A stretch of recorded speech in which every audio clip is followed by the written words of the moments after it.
So today we're talking about factored form. A lot of times they give you problems like this. X minus 4, x plus 5, and that's in factored form. But how does it get in factored form? Because somebody factored it.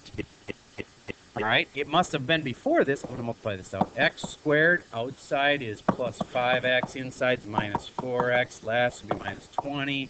The problem must have been like this. Plus plain old x minus 20. Okay, and then somebody knew how to put it into that form. Well, that's one of the biggest, most important things that you need to be prepared for as you go into pre-calc is you need to be good at factoring, because one little tiny part of a big complicated problem will be factoring. Like seriously, I'd say at least once a week you are factoring something kind of on the harder side, not super easy factoring. All right, so we need to get you good at factoring. So I want to remind you that sometimes kids get stuck even on easy ones like this, where they're like, but I have no idea what to do. And it's just take something out of everything. Is there something that's in both of these? There's an x in both of them. When the x comes out, what's left? X plus 1. Because watch what happens when I multiply it out. That times that makes x squared. That times that makes x. That's what I wanted. It's factored. And now let's say this equals 0. Do you get that the answers are negative 1? And a lot of kids don't know what to do for this one. But it's really pretty simple. What makes this part 0 was negative 1? What makes that part 0? 0. So it's two answers, x equals 0 and x equals negative 1. Those are my two answers. Now go back to this equation right here. Do you see if I set it equal to 0, if I put a 0 here and here, it will work? It will make it equal 0. And do you see that if I put a negative 1 here and here, that it will work? Because this one becomes positive 1, and this one's negative 1, and yeah, it'll equal 0. Question. I set the x equal to 0. Okay, are we talking about 1 or are we talking about 0 now? Do you want to put in 0 or do you want to put in 1? Okay, put in a 0. Put in a 0 here, a 0 here. What's 0 squared? You're thinking of something else. You're thinking of something to the 0 power. Okay, if I put 2 to the 0 power, that would be 1. 0 squared is just 0. So it's 0 plus 0 would make 0. So it works. All right, so moving on. That's a weird kind. Here's another weird kind.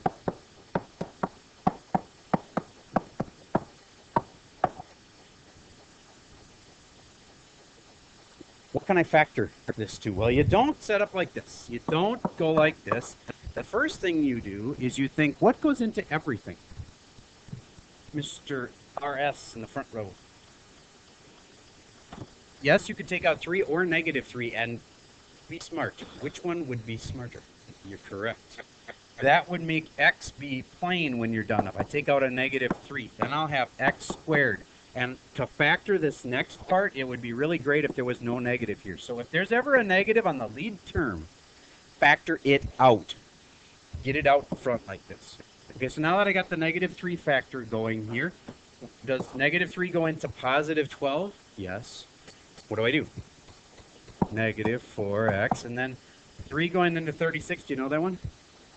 12. Is it positive or negative? Positive 12, because that way this times this would equal that. Okay, good. And then if this doesn't factor any farther, which I don't think this one does, 8, it'd be 6 and 2 could make a 4, but that would have to be negative 6 and negative 2. Yeah, that wasn't factor any farther. Then that is factored form. Some people don't understand that because they don't have 2 sets of parentheses. It's okay. As long as something's been factored out, then it's in factored form.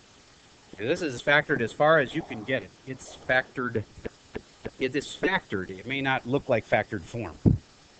All right. Factored form usually looks like this. But if this part's been all multiplied out and you can't factor it any farther, like for instance this, you can't factor that. If you can't factor that, you know what you call it? Good questions. Unfactorable was one of the answers, or already factored, I would have accepted both of those answers. But if you really want to be smart, the right answer is, if you can't factor something, like, for instance, 12, you can factor that, 4 times 3. But what about 11? You can't factor that. It's called prime, right? So I can't factor the 11, and what do? I call it prime.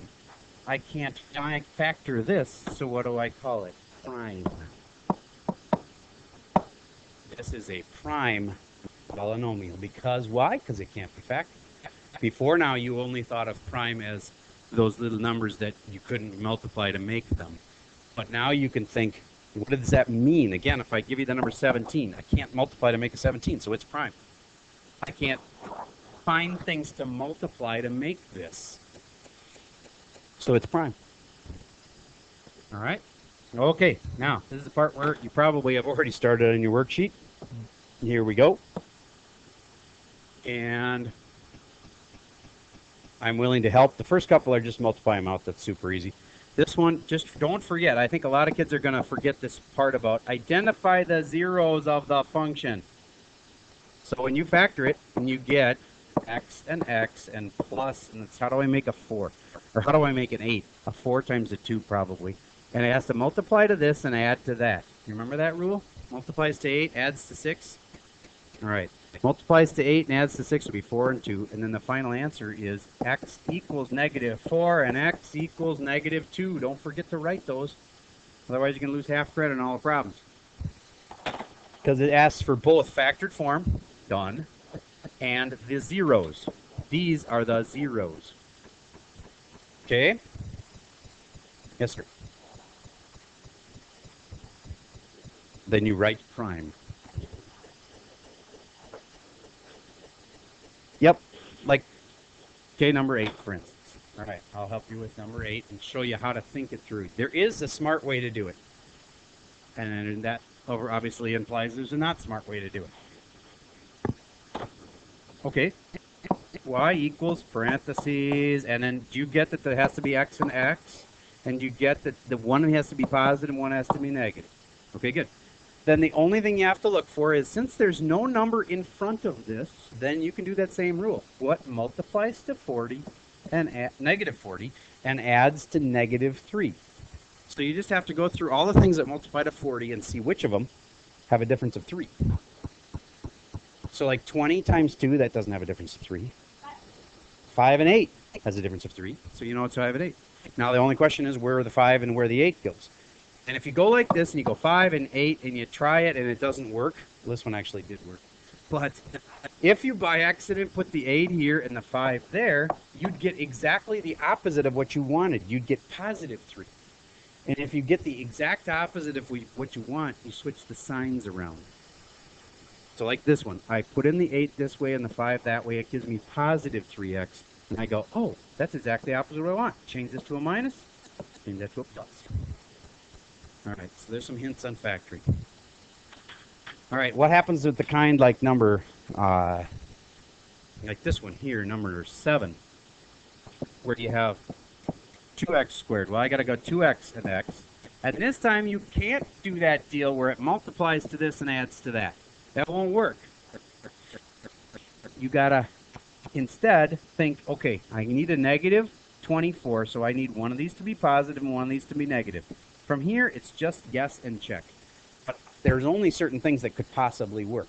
Things that multiply to 24. So think about that. What are the things that multiply to 24? Like 2 and 12. 2 and 12. And I just try it and I see if it works. That and that, do they make this? That's the key. Did the outside and the inside make the middle term? And the outside and the inside would, in this case, make negative 24, and positive 2 makes negative 22. That's not even close to that. So then I say, I need a much smaller number than that right here, because that's going to get multiplied by 2. So I probably should go with like 6. And 6 times 4 makes 24. And I think that ends up being the right answer, but I don't want you to just copy mine. So, yes, sir.